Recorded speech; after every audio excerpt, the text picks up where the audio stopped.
itu seperti ada perempuan di pohon duduk.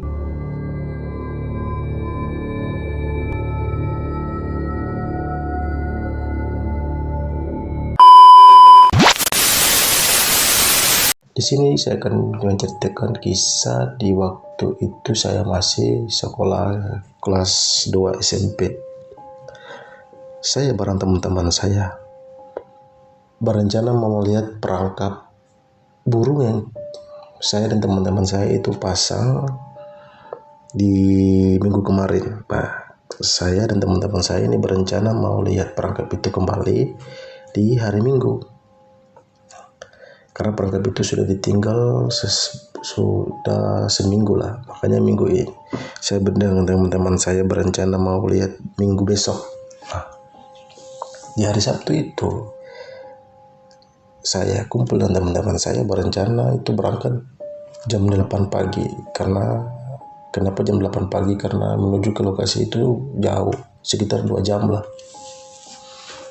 Posisi karena kita jalan kaki. Terus keesokan hari jam 8 saya dan teman-teman saya sudah stay di tempat teman-teman saya biasa kumpul.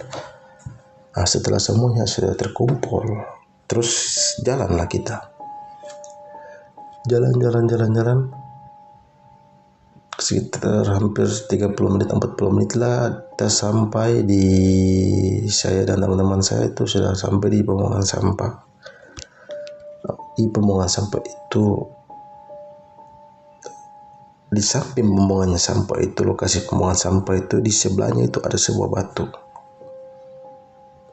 Menurut warga desa Marbose di situ, katanya sih ada penunggunya. Karena banyak sih yang sudah cerita, kadang ketemu ini sesosok makhluk hitam berbulu, berdiri tegak, matanya merah sih. Banyak yang cerita begitu. Karena bilangnya sih penunggunya sih. Waktu jalan hampir melewati itu batu,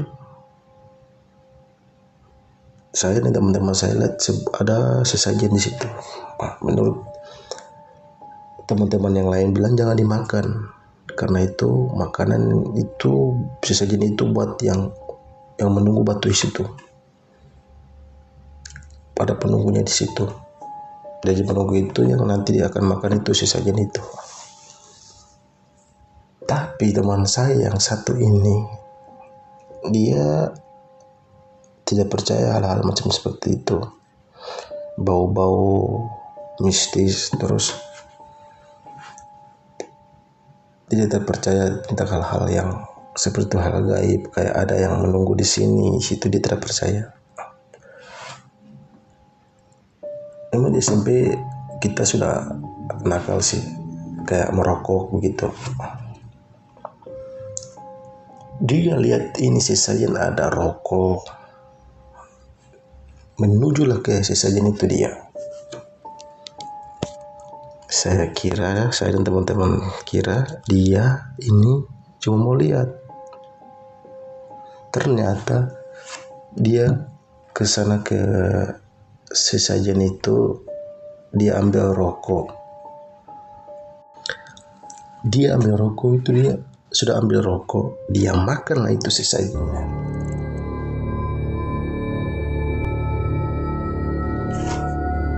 Padahal kita sudah ngingetin, barang-barang teman-teman saya sudah ngingetin dia, jangan makan itu karena itu buat yang menunggu di batu itu. Karena banyak ada alat-alat berat yang sorong-sorong itu tempat sampah itu, mereka tidak berani korek itu batu. Dan bahkan masyarakat di situ buat kayak fondasi begitu untuk keliling itu batunya itu, agar batu itu jangan disentuh atau dibongkar karena nanti bahaya. Nah, setelah dia makan, dia ambil itu rokok. Di situ belum terjadi apa-apa sih, masih biasa-biasa saja. Nah, Terus kita lanjut ke lokasi itu pemasangan perangkap burung situ. Kita menuju sekitar ada 30 menitan lagi lah. Tidak sampai sih, sekitar 25 menit lah. Kita sampai ke lokasi itu bareng teman-teman saya.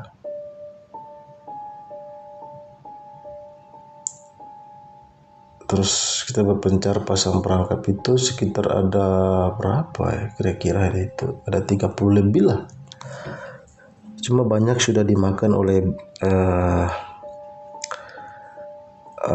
sudah banyak dimakan oleh biawak.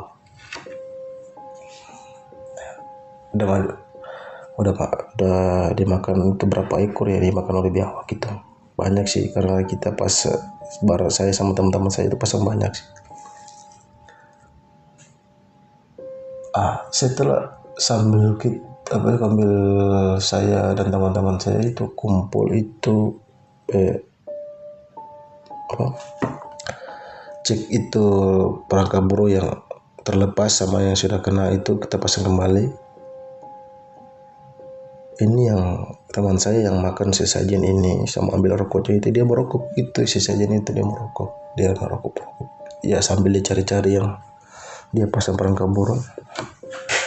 Jadi saya nih sama dia teman saya ini yang makan sesajen ini. Tiba-tiba saya lagi pasang sama buka ini perangkap yang udah kena burung nih, ada yang sudah mati, ada yang masih hidup. Yang sudah mati kita taruh kembali, yang masih hidup kita bawa pulang. Kita kumpul sama teman-teman saya. Di sini saya sama dia terus jaraknya sekitar hampir 2 meter lebih lah sama dia tuh. Nah terus dipanggil saya, bro. Nah saya ini karena di hutan jadi kayak angin, pohon-pohon terpain, jadi suaranya tidak terlalu kedengaran. Dia bilang, dipanggil saya, bro. Ketiga kali lagi dia panggil saya, bro. Saya angkat kepala, kenapa? Jadi yang teman ini yang makan sisanya ini, dia lihat sesuatu.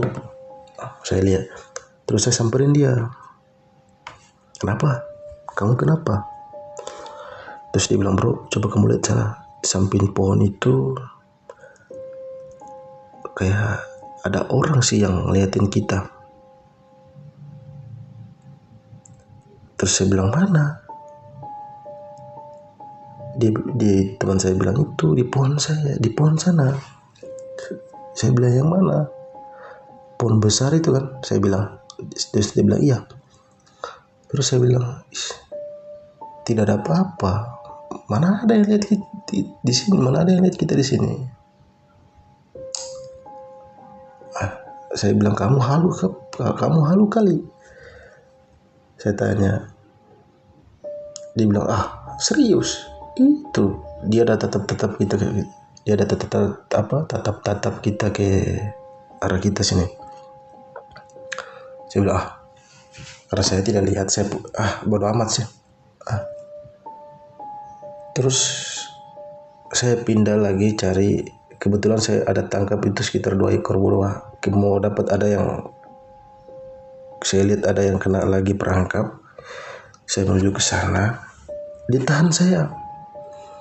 Dia bilang, bro jangan. Saya bilang, kenapa lagi kamu? Dia, coba kamu lihat sana itu. Di sana di pas kena tempat itu kali yang perangkap kita kena burung itu, ada sesuatu yang berdiri. Saya bilang, saya tanya dia, kamu kenapa? Jangan bercanda di hutan ini. Saya bilang kayak gitu ke dia. Di sini dia bilang, serius bro, serius. Dia bilang, aduh bro, kayaknya kita pulang aja lah. Saya bilang, kenapa kamu ini? Saya bilang, bentar lagi. Saya selesaikan dulu ini jebakan ini, perangkap ini. Saya pasang kembali sama teman-teman lagi. Kamu bantuin, saya bilang, kamu bantuin supaya cepat selesai kita bisa pulang. Di sini dia bantuin. Tapi dia bantuin itu matanya ke arah saya, karena saya mau ke perangkap ke perangkap yang udah kena bolong itu, jadi lepas pasang kembali. Kalau kita cek itu setiap minggu, setiap libur sekolah sih.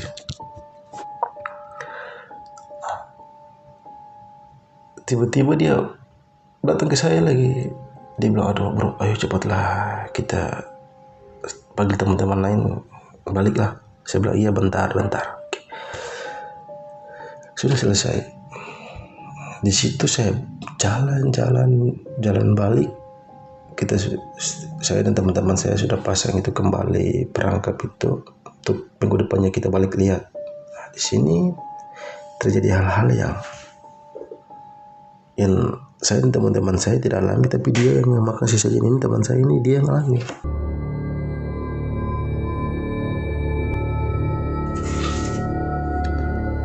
Setiap jalan dia bilang, bro, dia panggil teman-teman semua. Dia bilang, kawan-kawan, coba kalian lihat saja, lihat ke arah sana. Dia bilang, apa? Itu seperti ada perempuan di pohon duduk.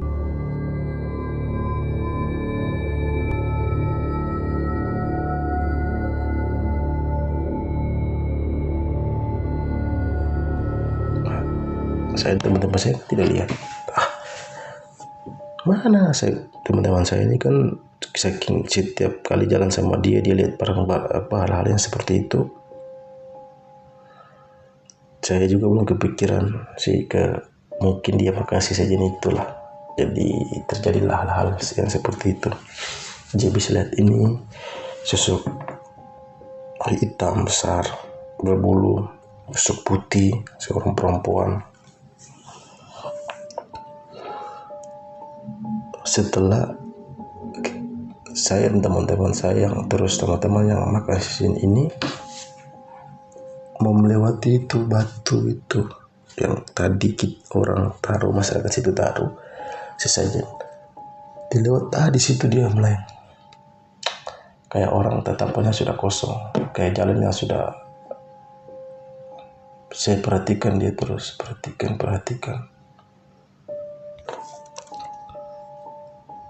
Nah, terus saya perhatikan, terus dia berjalan ke arah batu itu, dia menuju ke batu. Terus saya tepuk dia kan dari belakang. Saya tepuk dia. Tepuk habis. Siapa namanya? Saya bilang, bro, kamu kenapa? Terus dia kayak kaget begitu. Dia bilang, tidak apa-apa. Jalan pulang. Setelah sampai ke rumah kita rumah masing-masing, mulai terjadilah di rumah dia sering kali dia lihat ini, dia lihat itu. Dia cerita itu dia lihat kayak seperempuan jalan di kamarnya ini yang jalan.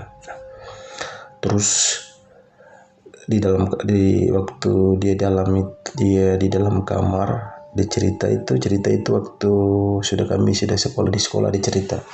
Dia bilang begini, bro, malam terjadi hal-hal yang seperti ini. Di kamar saya itu ada perempuan jalan. Setelah perempuan jalan, dia bertutup pakai kain. Teman saya ini menutup dirinya pakai kain. Terus dia ketakutan. Terus ada lagi yang ketuk jendelanya.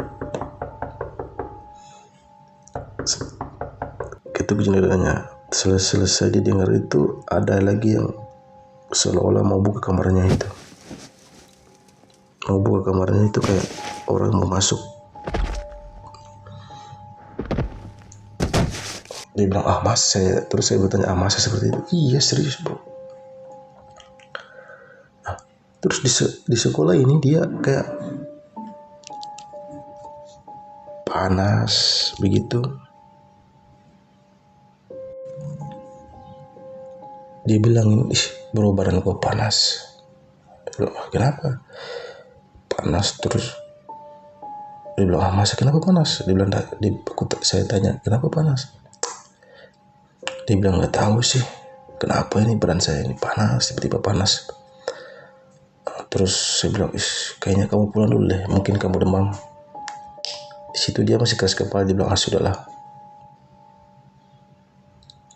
Setelah pulang beberapa minggu, saya lihat itu, dan saya dan teman-teman saya yang lain lihat itu, badannya sudah kayak melupuk, terkupas-kupas, badannya itu kayak mau ganti kulit begitu.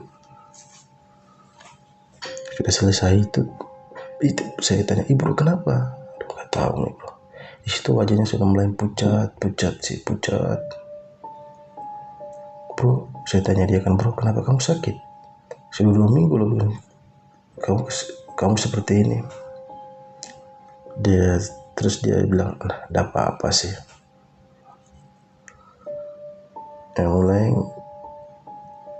minggu berikut, saya dan teman-teman yang lain sudah, kok anak ini tidak normal lagi, sudah seminggu. Saya dan teman-teman saya ini inisiatif ke rumahnya dia, nengokin dia, kenapa sih anak ini tidak, 1 minggu tidak masuk sekolah, tidak masuk tidak bermain sama-sama kita, yang lain, teman-teman yang lain. Di sana dia sudah sakit, ternyata dia sudah sakit. Datang ke rumah dia, ngobrol, sekali-sekali dia bilang, bro apa itu bro, di depan itu apa itu. Jadi dia ini, saya dan teman-teman saya tidak lihat, tapi dia yang lihat.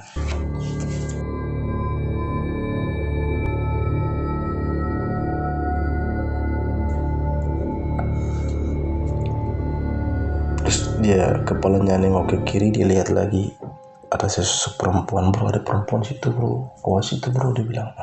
Tapi badannya sudah kaku, sudah kayak tidak ada tenaga dan upaya dia sih. Dia nengok ke kanan, dia lihat lagi sosok besar hitam. Dia takut.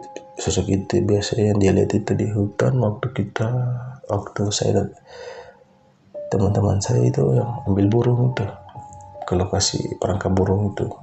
Yang di situ dia lihat, sampai di rumah juga dia lihat.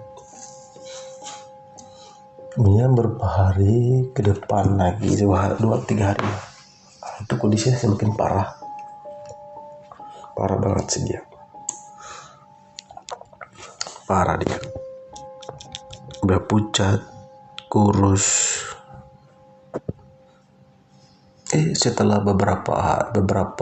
sekitar bukan beberapa hari, 1 minggu sih, sekitar ya 1 minggu, di situ dia sakit parah sampai saya tidak bisa bergerak. Cuma matanya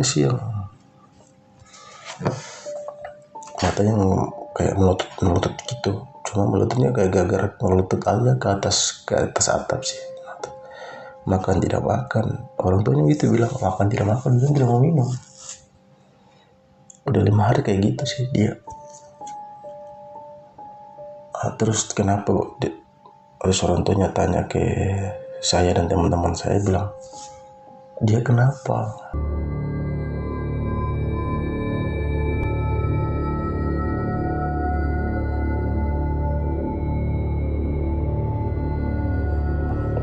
Balik dari dari ambil dari perangkap burung itu, dia sudah mulai ada hal-hal yang aneh terjadi, hal-hal yang aneh sih dia. Terus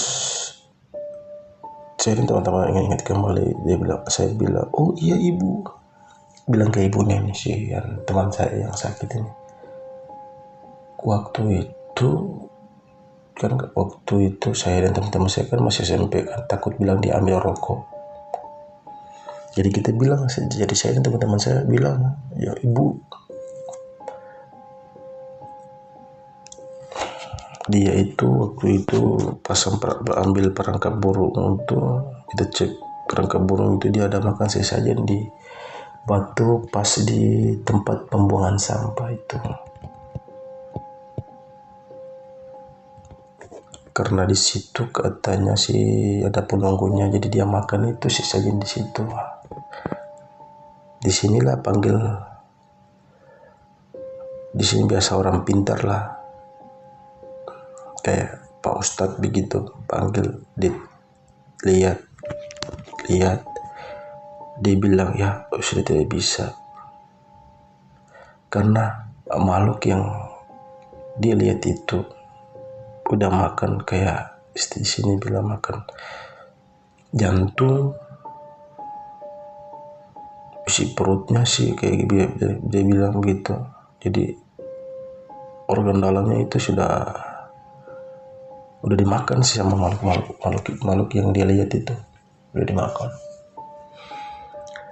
Saya sampai disitulah pas Ustaz itu berbicara, tiba-tiba anak itu langsung, teman saya yang sakit ini menghembuskan napas terakhir.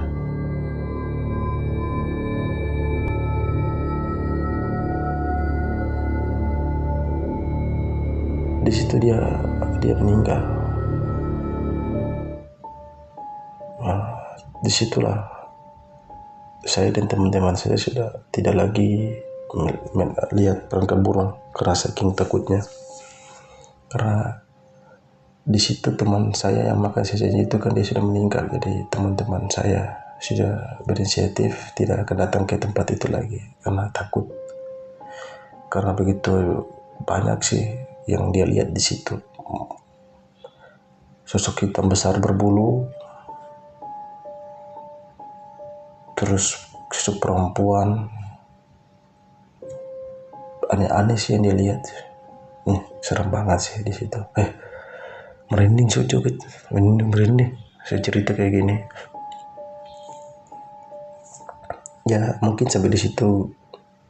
Terima kasih teman-teman yang sudah nonton, semoga terhibur, dan percayalah di tempat-tempat yang memiliki adat larangan janganlah coba-cobalah kalau tidak mau terjadi seperti teman kami.